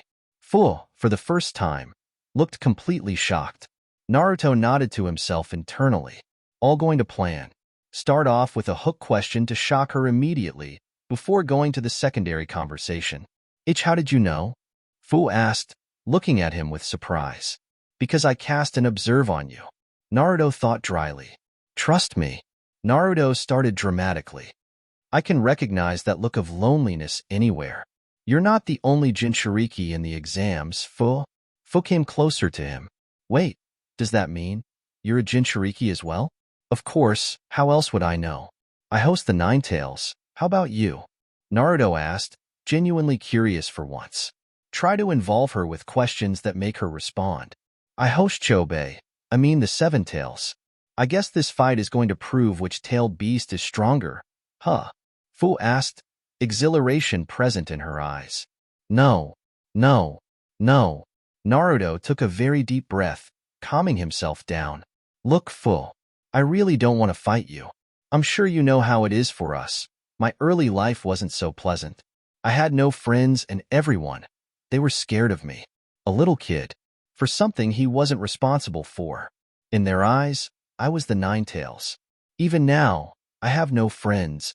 That was a lie, but it was also for the good of the fight. Fu's battle-happy face seemed to die down, before she nodded bitterly. I can relate. The villagers were scared of me, and the rest of the shinobi teams respected me for my strength, but nothing else. Even my own teammates, they barely talked to me. I can see the fear in their eyes every time I even come near them. Naruto smiled widely. See? They don't see us as humans, Fu. If we begin to fight amongst ourselves, how the hell will we ever live as regular shinobi in our villages? Please, it's embarrassing to say this, but be my friend. Let's change everyone's perspective on Jinchuriki together. Fu stopped for a brief second. What the hell? Are her eyes watering? Friend? You want to be my friend? Fu asked, sounding confused. Why? I think you're interesting. You're really cute and I see an awesome friend in you. Naruto answered. That, and if I don't, I'm seriously gonna be injured like our resident princess that you knocked out. Fu smiled widely, her cheeks slightly pink. Then of course I'll be your friend. Naruto sighed in relief. He had absolutely no idea how the hell that even worked, but he wasn't going to go around wondering that. Then can we stop the fighting? Friends don't really knock each other out, hee. I'm sure Karatsuchi here would want to be your friend as well, Naruto said, slowly walking towards Karatsuchi's unconscious body. Fu scratched her head. I guess. Ding. Persuasion increased by a level. Persuasion is now LVL 5. Not unexpected for once. The system is astounded by your show of persuasion. Naruto grinned smugly. Thanks. Ding. Skill. Persuasion is leveling up. Persuasion is now Talk no Jutsu. New skill achieved. Talk no Jutsu LVL 1. Naruto just shrugged. He really had no idea what that meant, but he could live with it if it helped him. He looked over at Fu, who continued to smile widely as she whistled off in her own world. He shook his head in exasperation. Was he the only normal Jinchuriki? Well, he couldn't really say that either. Naruto was pretty sure he was the only one with a floating blue screen that talked to him. He looked at Karatsuchi, who was still unconscious even as Naruto lifted her up into a sitting position. Naruto viewed the bright purple bruise on her shoulder with a wince. Yeah, that would seriously hurt, especially for someone without a tailed beast inside them. Hey, Fu. Fu ears perked. Why did you refer to the Seven Tails as Chobei? Naruto asked as he patted the unconscious person's head to try and wake her up. What do you mean? Why wouldn't I refer to Chobei by her name? Fu inquired, equally confused. Naruto's eyebrows raised by themselves. They have names? Of course. They've been living for centuries, you know? All of the tailed beasts have names, or at least, that's what Chobei tells me anyways. There was something seriously wrong with what she just said. Naruto couldn't believe what his ears were hearing. Wait. You talk with the Sev, Chobei? Fu shrugged nonchalantly. Well, yeah. Chobei is pretty cool, most of the time, anyways. It's annoying when she doesn't give me chakra or ignores me, though. It gives you chakra? Naruto thought in disbelief in head, wondering what the hell the tailed beast in his head was doing. His luck was seriously horrible, huh? Pushing negative thoughts out of his mind, Naruto did his water do as weakly as possible to wake up Karatsu, who woke up sputtering and spitting out water. Her eyes were wide open with panic, until her gaze went to the only green-haired girl in the vicinity. There weren't many regardless. She frantically stood up, her hands already going through hand signs. Earth release. Mud slaw. Naruto tore into her hands, pulling apart her fingers and stopping the jutsu midway. Well, what are you doing? Karatsuchi boomed angrily. Naruto kept his hold on her hands. Fu is on our side now. Meaning there's no reason for us to fight anymore. Oh, our side? How would she be on our side? Naruto didn't really know either. We found out we have similar interests, I guess. Kuratsuchi wouldn't buy it one bit.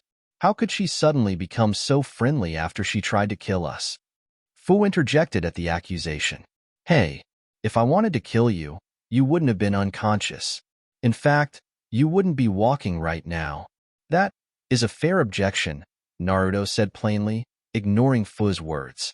But everyone changes, Kuratsuchi. It would do well if you would learn that as soon as possible. Now, where were we? Kuratsuchi huffed in disbelief. Finding my teammate. Oh right. Before I forget to ask, where exactly is your third teammate? We all split up the first day itself, to cover as much ground as possible. He's probably already at the tower with a heaven scroll, Kuratsuchi said, before her eyes widened. Her hands immediately reached for her back pocket, where her scroll should have been. Her face calmed down with relief when she realized it was still there. Naruto didn't miss out on any of that. Relax, Kuro-san. Do you really think I would be as cheap as to steal someone's scroll while they were unconscious? Don't you dare call me that. Kuratsuchi sputtered incredulously. Why not Kuro-san? Naruto asked teasingly. Someone of my stature shouldn't be deemed with such a silly name. Oh right. She's practically royalty in IWA, after all. Kuratsuchi. A new voice popped up from out of the clearing. Kuratsuchi seemed to recognize the voice instantly. Ibuki. Well, it seems we found her teammate. Thank Kami it's over. The boy from before made his way into the crowd, his eyes only on Kuratsuchi as he limped to her. You won't believe what happened to me. The monsters, they were fighting and... His eyes slowly went to Fu. The resulting scream of terror made Naruto shut his ears in annoyance. All right, it's time for me to leave, I guess. I hope I see you guys in the next round of the Chunin exams. Naruto put up a peace sign before turning around. Kuratsuchi worked up the courage to say something just before he left. Wait, he stopped. Thank you, Naruto-san. For helping me find Ibuki. Kuratsuchi said nervously. Naruto grinned. No problem. It's the least I could do. After what happened in the entrance exam, the blonde left right after, not wanting to waste a second longer. Kuratsuchi just pondered his words, not understanding exactly what he meant exactly. The entrance exam? When did I ever meet him there? A minute had barely passed as Naruto raced along the forest floor before he was interrupted once more. He sighed again, just wishing the presence he sensed behind him wasn't an enemy. Yo. Fu greeted enthusiastically. Naruto blinked. He had completely forgotten about her. Why are you following me? He asked bluntly. Fu frowned. Aren't friends supposed to hang out with each other? Plus, you kind of left me back there without any other option. Naruto sighed. That was kind of true. He wasn't enough of a jerk to make use of Fu's weakness and throw it away right after. That was something his sensei would do. Regardless, what was wrong with having another friend? All right, but I'm going back to my teammates right now, Naruto said. Fu's eyes lit up with excitement. Oh, cool. I'll come with you. What the? All right. Naruto acquiesced. He began running towards the last place he gathered with the rest of Team 7. How do you know where your teammates are? Fu questioned. I'm not sure exactly. For now I'm retracing my steps back to where we gathered before. My shadow clones. Naruto froze as a wave of memories flooded him, briefly pausing all of his ongoing thoughts and replacing them with the memory of a clone. Sasuke collided with Team Guy and Gaara.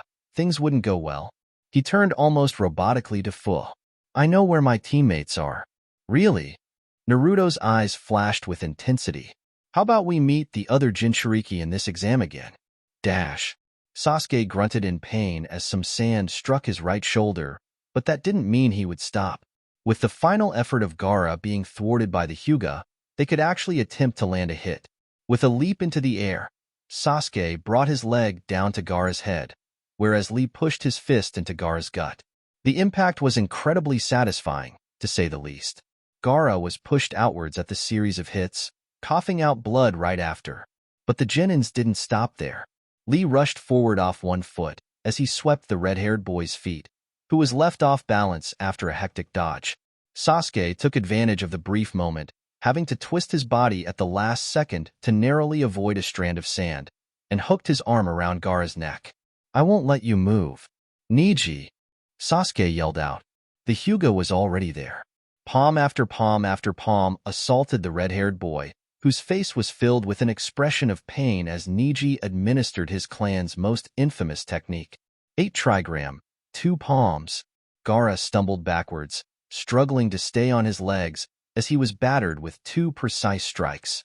4 palms, 8 palms, 16 palms, 32 palms, 64 palms. Sasuke watched in awe as the ability completely rendered Gaara unable to respond, and while he was still standing, Niji stopped attacking. Was that a smirk on his face? "It's futile. I've blocked all of your chakra points. The nerve of you trying to fight me of all people so randomly. I'll admit, you're very strong. But there's a difference between strength and technique, and for that difference, you've lost." Why is he making a speech in the middle of a fight? Sasuke thought, bewildered. But he was right. Gaara didn't seem like the sharpest tool of the bunch, and got to make up for that with his pure strength. But now, he was defeated. Now that the primary threat was gone, Sasuke found himself confused as to what to do. Sakura was probably long gone, or maybe even close by waiting for him to escape as well. The best move would definitely be to retreat as fast as possible and regroup with Sakura, and make another attempt for a scroll as time was running out.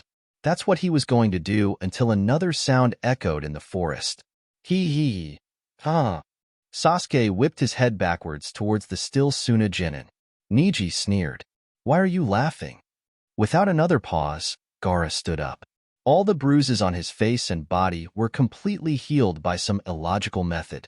Sand poured out of the gourd on his back and began to travel along the boy's pale skin. Cracks of sand fell to the floor as a manic smile spread along his face. Because Mother is amused. The shock on Niji's face would have been amusing if it weren't for the sheer amount of terror that radiated from the boy's body. Gaara's eyes locked onto something else. Sasuke tracked his sight only to find blood. "You've made me bleed?" Gaara asked maniacally. He started to laugh again, the crazed look in his eyes even more apparent than before. This kid, he's not human, Sasuke thought with a grimace, clutching a kunai in his hand. The energy, it wasn't like anything he felt before. The woman he and Sakura encountered was much stronger, but even her pressure was nothing compared to the sheer bloodlust he was feeling right now. It was almost like the chakra that was leaking into the warm forest air was tangible. Without warning, a storm of sand assaulted Niji from the side, too fast for the boy, even with his byakugan, to dodge. Niji flew sideways from the impact, but was fortunately able to stabilize himself while he was in flight, before conducting another palm rotation to block out the seeking sand that followed after him. The look on Gaara's face was something to be feared as he swept his gaze to the rest of them, meaning Sasuke and Lee. His eyes were wide with exhilaration, the predatory gaze unmistakable, and the rest was massacre. Sasuke could see Lee was, weirdly, reaching for his legs before a burst of sand exploded from beneath him, pushing him into the air like a little kid would keep a balloon up. The eccentric boy let out a pained groan midair. Why in Kami's name was he reaching for his legs? Sasuke thought in horror as he watched the boy's limp body fall back down. Lee's body fell with a loud thud, the silence that followed after a terrifying one. Niji looked surprised for a brief second, before he narrowed his eyes once more. But Sasuke knew when the fight was over. Without Lee, their main attacker, they really had no chance against the bloodlust boy in front of them. But they had no other option. It was either fight or flee, and there was practically no way to flee against the sand-controlling maniac that they opposed. Perhaps he could have left Niji to the sharks and escaped from there as quickly as possible. And while the Uchiha was a survivor, the thought of doing such a thing put a sour taste in his mouth. Niji rushed forwards, not speaking to Sasuke at all, nor trying to coordinate any type of attack. It was practically suicide. He was able to dodge the first set of sand and block the other with his usual technique. But the third, it wasn't a pretty sight. The wave of sand struck Niji's knee toughly, an unpleasant crack echoing as something broke in his leg, leaving him completely unmoving. Gaara's voice came soon after. "Mother says to enjoy the kill and take it slow." Sasuke just stared at his opponent. There was no weight to beat him. Dread filled his chest. Was this really the end? Hey, sand freak, Naruto? Naruto ran faster than he had ever done before, mostly due to the adrenaline and fear of his teammates being hurt, or worse. From what the clone had seen before quickly dispersing to relay information to the original, Sakura was nowhere near the battlefield, which was definitely a good sign. At least she had the common sense to get out of the way before fighting someone like Gaara in the middle of nowhere. However, Team Guy and Sasuke didn't look too good. The last thing he saw was Lee getting struck before the clone suicided. That was what would happen when they fought a Jinchuriki like Gaara. Of course, Naruto couldn't really blame them considering they didn't even know what a Jinchuriki was. Fu followed him calmly, not breaking a sweat as she whistled casually while asking questions to Naruto, who would rather have preferred a quieter journey. But he couldn't really object. Fu would make this process a whole lot easier with her strength. They were here. Hey, sand freak? Naruto called out from above the clearing where the trio had fought Gaara. Gaara looked different. His appearance was the same, but his demeanor was completely the opposite. Before he had the atmosphere of a silent killer, but now he was just an all-out psychopath. Maybe calling him a freak wasn't a good idea. Did new toys come to play? Wait. His eyes widened at the sight of Fu, before his grin widened even further. We didn't get to fight last time to the fullest, did we? Fu leaped down gracefully from the branch beside him. Nope. You really weren't worth my time. His eyes narrowed with unrestrained anger, the corner of his lips curving downwards in displeasure. Then I will make your death even more painful. Fu chuckled. I'd like to see you try. Naruto stood up, glaring at Gaara. Give up, Gaara. Give yourself mercy. Or else, at least choose the way you want to die. I'm more than willing to accommodate. Gaara's grin remained still. I'm starving for your blood. Naruto. The one in question just stared curiously in the direction of the voice, before almost face-palming himself when he realized Sasuke was the one who called for him. He forgot all about the Uchiha he really had come to save, and he hasn't introduced his teammate to the eccentric Jinchuriki next to him either. Sasuke bolted upwards towards him as Gaara simply stared, waiting for them to attack. Who is she? Sasuke asked, glaring distrustfully at Fu. Naruto shook his hands in a passive manner, trying to keep everyone from fighting. Ah, meet Fu and Fu. Meet Sasuke. Fu waved. Hi. I'm Naruto's best friend, Fu. Huh.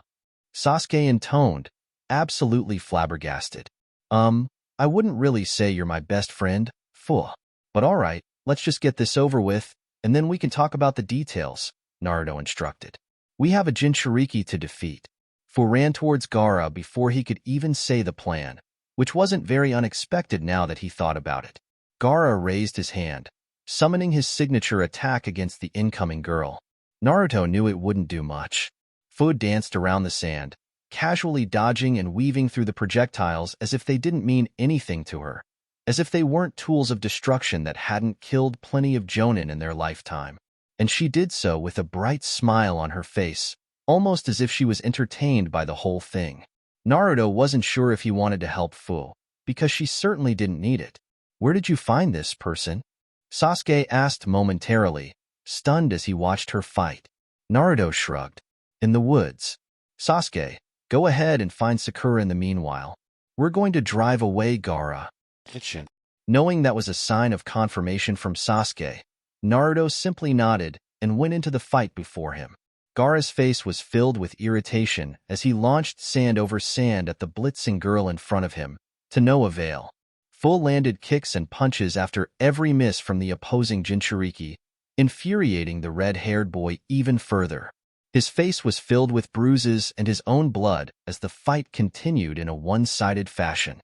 Fu, do you need any help? Fu dodged another ray of sand before answering. Not really. The sand armor on Gaara's face continued to crack even further, revealing his pale face even more. That's when the surrounding sand around Gaara blew into the sky and started to surround him, with Fu watching intently. A few seconds later, Gaara was completely covered by a ball of sand. Why? Only one word echoed in Naruto's mind as he saw what the red-haired boy did. It didn't look good at all. You were talking about helping me? Yeah, I might need some. The idiot trying to release Shikaku. Or part of it, anyways. We have to break through this ball before he does, Fu instructed, still looking forward. Break through the shield? What did Naruto have that could break through the near-impenetrable wall of sand before him? Fu dashed forward in a blur as she punched the dome, a resounding crack in the air forming right after. She moved away only to reveal a small crack on where she attacked crack regenerated soon after. Yeah, it was practically unbreakable. To be able to withstand a full power hit from a trained Jinchuriki was no joke at all. Naruto simply didn't have the firepower to break through the shield alone, unless the QB suddenly decided to offer him chakra out of sheer kindness, and there was a higher chance of Gaara becoming a clown in a circus than that. But maybe power wasn't what was needed. What he needed was pressure.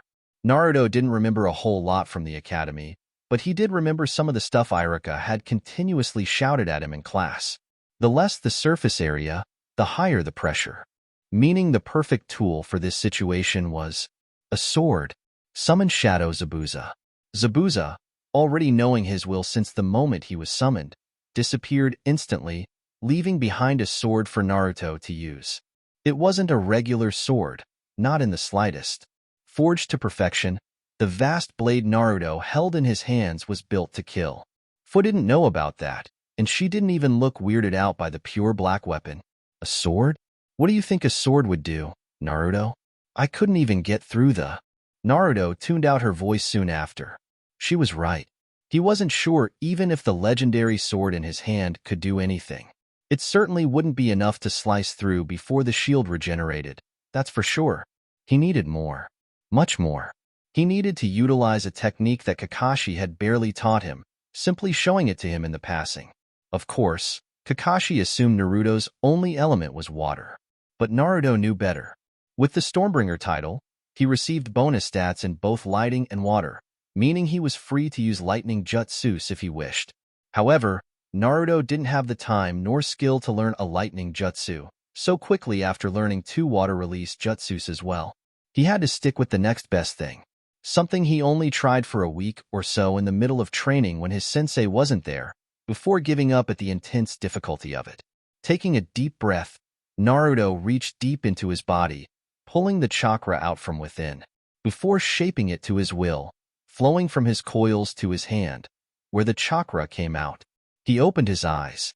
Lighting crackled dangerously around the dark black sword, its blue particles whizzing around the metal with horrifying speed. Kubikiribocho was covered with lightning, but with every second that passed, Naruto could feel his control fleeting away. Without any more hesitation, he ran towards the dome of sand. It would probably be the only way for him to get a clean hit on Gaara with his current speed. He spun, holding the sword with 2 hands, as he brought down a weapon of hell onto the sand. His sword cleaved through the side of the ball with some struggle, cutting the ball into something akin to a half. Naruto dropped the sword to his other hand as the sand fell away, revealing the wide-eyed Gaara inside the other half.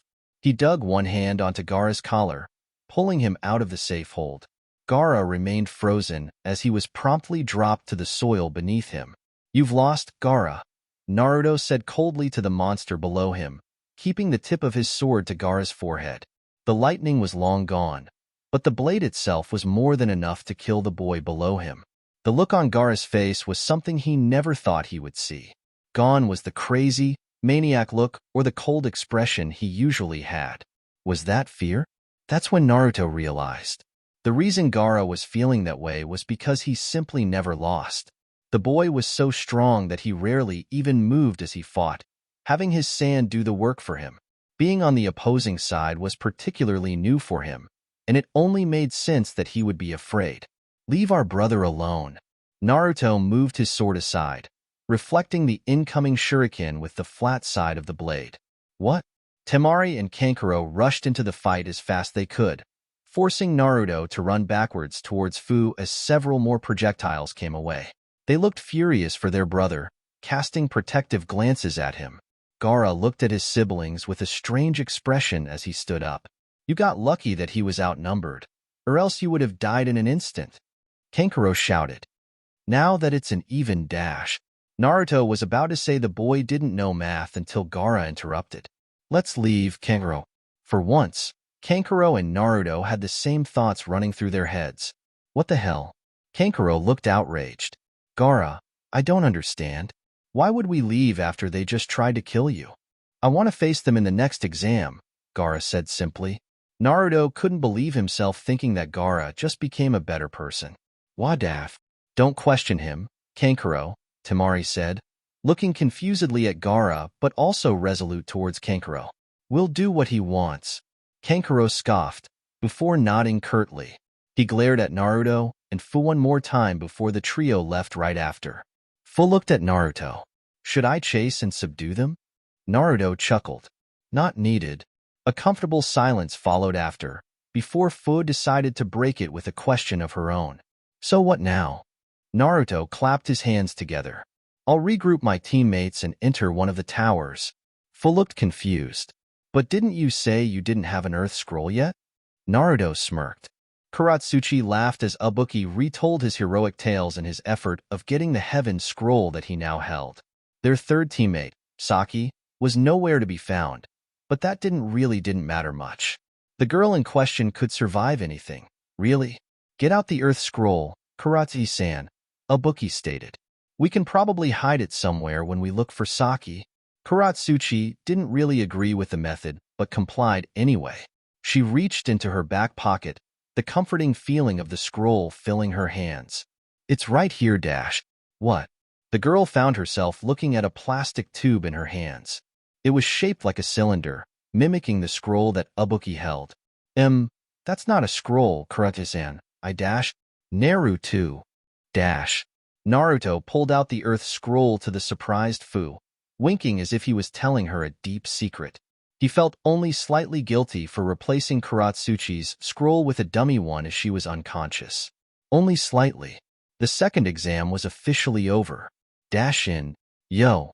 I hoped you liked the extra long chapter. I found out how fun Fu is to write, at the very least. Talk no jutsu. Really? It makes you wonder what the system really is. With that, the second exam is over. Before anyone complains that Fu is too op, please understand that she is already an experienced, real Jinchuriki.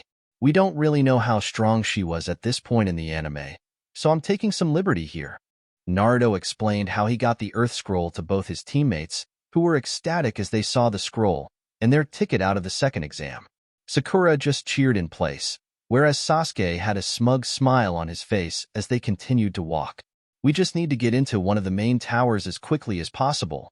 We can't risk another confrontation with a team, Sakura stated, pulling her hair back to smooth it out. Agreed. I think I know where exactly to go, but it might take some time, Naruto said, looking around while he stood still. Sasuke grunted. Naruto, your friend is waiting for you over there. Friend? Naruto questioned. He nodded. Friend. Naruto whipped his gaze to where Sasuke was pointing, only to meet the familiar lithe figure of Fu, who stood with her shoulder against a large tree and was casually whistling at the same time. Of course, Naruto should have known instantly that the Uchiha was referring to her with his insistent emphasis on the word friend. Oh, right, Naruto said, before running towards Fu in a greeting manner. The girl was one of the reasons he was able to pass the exam with flying colors anyways. Firstly, she knocked out Kuratsuchi for him, which let Naruto easily get the scroll that he knew was hidden in her clothes.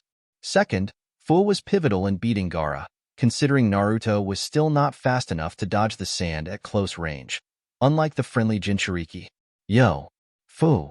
Naruto. It's weird seeing you over here. Fu exclaimed. You were waiting for me to come, Naruto deadpanned, not believing the other girl was being so childish. Hahaha, was I? Naruto smiled. Alright, let's get to the point. Why are you waiting here? I just wanted to say a few things before I left. Naruto raised a yellow eyebrow. Like what? Well, where do we start? Fu said, taking a deep breath in both nervousness and thought. Firstly, in the next stage of the exam, please don't expect me to go easy on you just because we're friends, alright? So don't be mad if we have to fight, okay? Sure. Naruto responded, not really understanding why she was SOS Euro us about such a simple matter. Fu's eyes widened with excitement. All right, I can't wait for the next exam now. I thought you wouldn't want to be friends anymore if I beat you to a pulp in front of such a large audience. Naruto chuckled. What makes you so confident you can beat me that easily? Fu just smiled. I'm sorry, but I don't think anyone in this exam can beat me. Not just you, Naruto. Being that overconfident won't bode well. Trust me. Fu crossed her arms, her eyes flashing with a competitive fire. Overconfidence is fine if you can back it up. Anyways, I'll see you soon. I'm going to go to my teammates for now. All right. I'll see you in the third exam. With a final wave of goodbye, Fu left. Naruto now had a new goal in mind, and that was to beat Fu in the Chunin exams. Congratulations. You leveled up. Player is now LV11. Naruto looked at his stats with surprise. It has been quite a long time since the system had given him quests, so it was surprising to see that he leveled up out of natural progression. Name: Naruto Uzumaki. Title: Stormbringer. Occupation: Genin of Konoha. Level: LV11. HP: 100 out of 100. MP: 100 out of 100. Chakra: 2000/2000. STR: 12. Vit: 14. Dex: 11. Int: 6. Wis: 4. Luck: 2. Current skills: Shadow Clone Jutsu LVL4. Shadow Extraction LVL1. Class: Necromancer. Attribute points: 2. Naruto promptly placed the attribute points in Strength and Dexterity, seeing the most benefits out of those two stats for the time being. Ding! Attribute point has been used. Strength has been increased by 1 point. Ding! Attribute point has been used. Dexterity has been increased by 1 point. Awesome! Ding! Quest: Defeat the bug. Created. Quest details: Defeat Fu if you two face each other in the third exam. Rewards: EXP 3000. Skill: ? Failure: Stay as Genin for the rest of your life. Does player accept the quest? Yes/no. Naruto felt a wave of nostalgia run through him. It had only been a month or so, but the quests really were epic regardless of what they really entailed. He couldn't understand why he wasn't receiving quests for the past month, but he didn't have time to complain anymore. Yes. Skill: Taijutsu has increased by a level. Taijutsu is now LVL max. Skill: Taijutsu is now Intermediate Taijutsu. Naruto realized exactly what that meant for the future of his own taijutsu. A grin widened on his face as he started to dance in place in excitement. This was going to be insane. He swiped away the system, finally done with all the incoming notifications. Getting those upgrades and level ups was certainly a dopamine boost.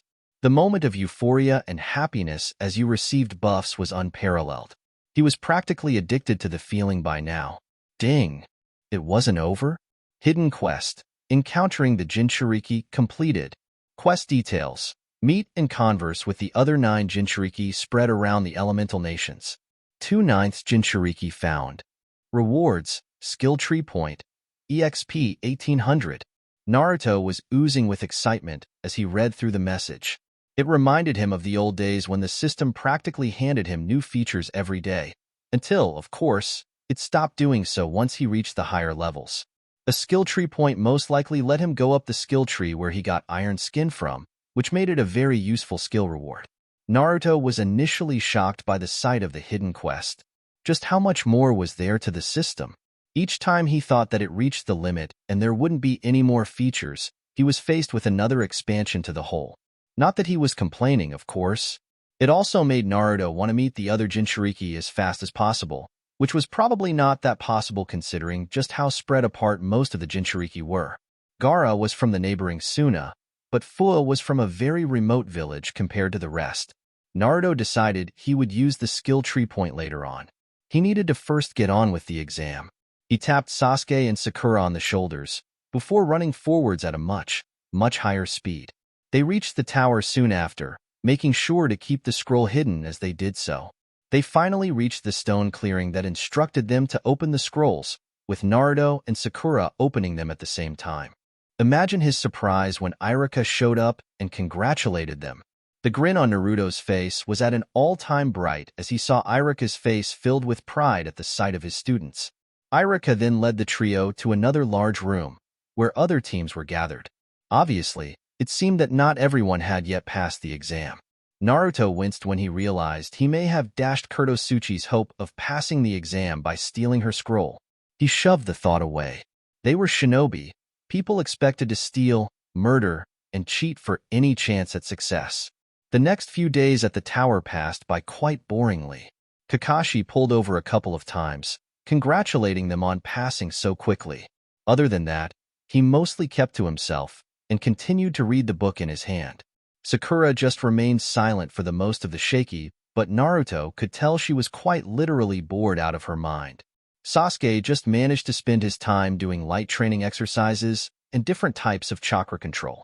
Naruto continued to try and distribute his lightning chakra to weapons, but found it extremely hard to do so. For some reason, it was even harder to do it with a regular kunai than Zabuza's sword.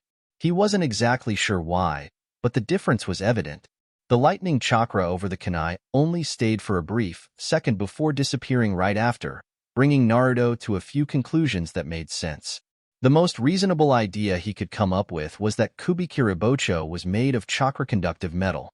It made sense that such a legendary sword was made of rare material, on second thought, as there had to be something other than the expert craftsmanship which made the sword that made it special.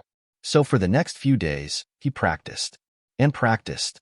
He continued to do so relentlessly, with the goal of completely controlling his lightning chakra, but the end of it. His efforts weren't completely wasted, but he still was far from perfecting the technique. The chakra would only last for a minimum of 10 seconds before he lost grasp of the technique entirely. And finally, the wait was over. Naruto made his way to the clearing with Sakura and Sasuke right behind him. Truth be told, he was seriously nervous. Not because of the exam, that's for sure. He really didn't want to confront Kurotsuchi. A small crowd was already assembled as Naruto hid behind his teammates, before he hinging his hair black soon after, trying to prevent being seen by the princess, if she was even there, of course. He looked around carefully, making sure to note down each and every team that passed. Good to see the rest of Konoha's rookie teams pass. Naruto thought with a smile. There's Gaara and his siblings. Of course they got through. Fu is there. I wonder who she's looking around for. Kabuto. Not much I can really say about him. Kurotsuchi. Naruto broke into a fit of coughs as he saw the short-haired girl in the crowd, her face fixed into a permanent scowl. The rest I don't really recognize, Naruto thought as he scanned the rest of the teams. It wasn't very surprising that he couldn't recognize them considering that they were from villages all around the several nations. Congratulations. All of you have passed the second exam, Anko shouted. Through a bout of survival and blood, you have proven yourself worthy of contention to become a Chunin. I applaud your efforts. Excited murmurs broke through the crowd. The third Hokage took over, making everyone silent with his presence alone. Before I go into the true specifics of the third exam, even though the system itself is well known by now, let me make something clear for all of you. The true purpose of the Chunin exams. It isn't just so that young shinobi like you could show off their talent and gain a shiny new trophy that they wear and flaunt around. No, there's an underlying purpose to it all. Can anyone guess? No? Well, here it is. The Chunin exams is a system to view each of the other villages' strength. A war inside this very building? That makes sense. Konoha had to spend a huge amount to account for the tourists and shinobi coming over, and there was simply no profit in doing that unless there was something more than just crowning one or two genin as winners. No, they were getting valuable information on the other villages as they fought. Realistically, there was no other way to find out how strong the future shinobi of a village was unless a direct war was ongoing. And thus, it was created. The Chunin exams. Hiruzen continued to explain the ins and outs of the politics behind the Chunin exams, but at that point Naruto understood most of it. Another proctor interrupted the Hokage as he was about to explain the exam. He had long dark hair and a sickly face. The darkness around his eyes was visible from even Naruto's location. I have to admit something. You guys might not like this at all, so be warned beforehand. The harsh truth is, there are too many of you. Huh. There are simply too many of you to continue the third exam, which depends on a tournament bracket. And that is why we will conduct a preliminary test to weed off the weak of you. The outrage was visible on the majority of the genin, but they didn't really say anything. No one had the guts to do so in front of the Hokage of all people. The man smirked. And even worse, the preliminaries start now. What? Now? This has to be rigged. Well, most of them. If any of you don't see yourself capable of continuing the exam, I recommend you quit right now. Your teammates can still fight as the third exam is no longer team-related. Naruto looked expectantly at the rest of the genin gathered around them. All right, I'm going to leave. Kabuto? The proctor looked slightly surprised, before coughing twice into his hand. Yakushi Kabuto of Konoha, you may leave. Naruto just narrowed his eyes as Kabuto left the premises. That was oddly suspicious. For someone who failed 5 or 6 times already, he was conveniently hellbent on quitting. With the total of 30 genin left, we will hold 15 bouts. Whoever loses gets eliminated. Whoever wins advances to the next exam. And for the first fight, the screen at the top remained blank until it finally revealed 2 names. Naruto Uzumaki versus Kiba Inuzuka. Naruto's grin widened evilly as he turned his face to Kiba, who was smiling smugly as if he already won. He couldn't wait to wipe that bastard's smile off his face. You want to give me some advice before the fight, Kakashi-sensei? Naruto asked curiously. Team 7 had immediately distanced themselves from the rest of the crowd as soon as the fight was announced. So had Team 8, with them most likely conjuring a plan with their sensei. Kakashi just stared at him with a blank expression. Well, with whatever expression he had through his mask. No. Naruto smirked. Aren't you afraid I would lose? Kakashi rolled his eyes. As if. We both know that Kiba didn't progress as much as you did. It's something. A lot more serious. Anko came by. Naruto stiffened. If Anko came by Kakashi, then that could only mean one thing. Orochimaru. Kakashi nodded, correctly assessing his change in expression as recognition. That's right. I know this isn't a good time to talk about it, but this fight really shouldn't take too long either. And second, this is a lot more important. The sooner you know about this, the better. Know about what, exactly? Naruto asked suspiciously, narrowing his eyes. Recall the events of the fight with Orochimaru. Did he, at one point, try to bite you? Kakashi asked seriously.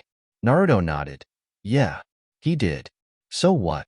So what, he says, Kakashi grumbled, pacing around the floor.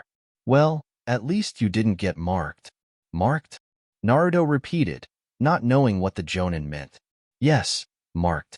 You probably know this by now. Orochimaru is not a normal person by any means. I mean normally. That man would do anything for even an inch towards his ultimate goal. He infamously marks talented shinobi with a curse mark and slowly takes over them with the promise of power. And unfortunately, realization dawned on Naruto. I'm his target, Naruto intoned gravely. Kakashi nodded. Orochimaru won't stop at such a small obstacle. Once he sees his prey, he gets it. I'm not saying you will get marked, but make sure to be cautious. Naruto took a deep breath. Great. He had a Psycho Sannin after him, who also happened to want to take control of his body by biting his neck and putting a mark on him. I won't let him do whatever he wants to do.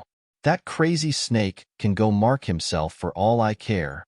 Good, Kakashi said, before a glint came into his eyes. Now, how about we bet on the match ahead of you? Naruto's eyes lit with excitement at the sound of a bet. What kind of bet? Kakashi put a hand on his chin. Let's see. I'll bet 5 ramen meals that you won't be able to defeat Kiba in a 60 seconds. Ding. New quest. Who let the dogs out? Created. Quest details. Defeat Kiba in 60 seconds. Quest rewards. EXP 1000. Kakashi's respect. 1 attribute point. 1 skill tree unlock. Failure. Do you really want to stay a genin forever? Does player accept the quest? Yes/no. Naruto smirked. Easy. Dash. I'm sorry you're facing me so early, Naruto. It's completely unfair on you. I understand, Kiba said, grinning widely. Naruto smiled back. I apologize as well. For what? Wait and see. The first round battle. Naruto Uzumaki versus Kiba Inuzuka. The proctor proclaimed in the closed premise of the exam stage. Naruto pointed at Kakashi, who was currently standing still in the stands, one eye over the book in his hands. The silver-haired Jonin just put a thumbs up, the meaning clear to both of them, but to the others was a simple expression of good luck. Naruto had to beat the Genin in front of him. 1,000 experience, Kakashi's respect. Naruto didn't really care about that. One whole attribute point, and a skill tree unlock. Now, the last two were practically game-changing. If he wanted the capability to even beat the other monsters in the exams, he quite literally has to get that boost in power. He seriously couldn't imagine beating Fu with the amount of strength he had currently, especially without the Kyuubi's chakra to help him out. Naruto met the eyes of his teammates in the crowd, making sure to avoid the eyes of a particular princess as well, but he could feel the pressure of the smoldering glare on his back. That was a conversation he definitely didn't want to have. Sasuke just looked uncaring, but Naruto could tell he was curious. Sakura just looked worried for him, and probably just hoped he would win. Don't be disheartened, Naruto. I'll make sure to end this as fast as possible. I won't break your ego in front of a whole bunch of foreigners after all. The blonde smirked. You're right. This fight will end before a minute passes. Huh. Naruto just laughed. Hajime. The proctor shouted. Naruto immediately bounced several steps back. He needed to end the fight as fast as possible, but that wouldn't be possible without knowing the enemy first. If he needlessly rushed and got himself hit with an unknown clan jutsu, who knows what would happen? 60. Alright, do a countdown for me as well. Imitation beast ninja art. 4 legs technique. Kiba shouted. Kiba got on all 4 of his limbs as chakra flowed around his body, filling the air with pressure. His nails elongated similar to a wild animal's, cracking into the concrete floor as he squeezed. And erupted. For a second, Naruto was surprised by the boy's speed. Then he realized he had fought with Orochimaru, a Sannin, by himself. Sure, he was barely trying, but a fight was still a fight. Naruto stepped aside, dodging the incoming body entirely. Woof. Woof. Oh right, the dog. How the hell is that even fair? It's practically a 2 versus 1. Could Naruto theoretically get a goddamn dragon into the ring and say it's his pet? The dog erupted into a cloud of smoke as soon as it got near Naruto. The blonde just chuckled. What kind of tactic was that? He really didn't want to hurt the dog either. Shadow Clone Jutsu. Clones of Naruto invaded the ring with haste. Akamaru, who was now with Kiba, turned a bright red suddenly. It hopped on Kiba's back, before transforming into another Kiba? What the hell? The duo erupted into 2 tornadoes of speed, going through his surprised clones with havoc. Naruto just watched in shock. He had no idea what he was seeing. He shook his head. 40. Alright, I'll end it in 20. He really didn't need to try too hard to end this fight.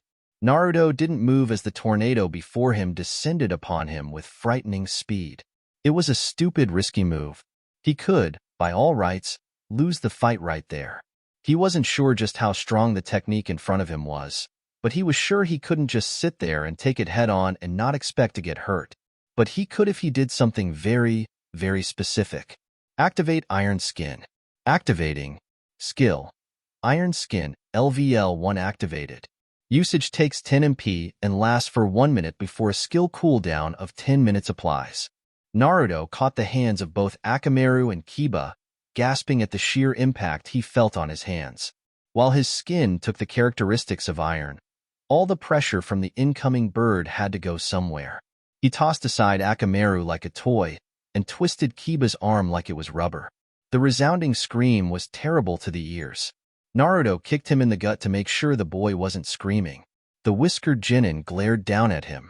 I told you this would end before a minute passes, mutt. The Inuzuka just groaned. The winner is Naruto Uzumaki. The crowd went into a low applause as they saw the utter dismantling of Kiba occur in front of them. Ding. Quest. Who let the dogs out? Completed. Rewards. EXP 1000. Kakashi's respect. 1 attribute point.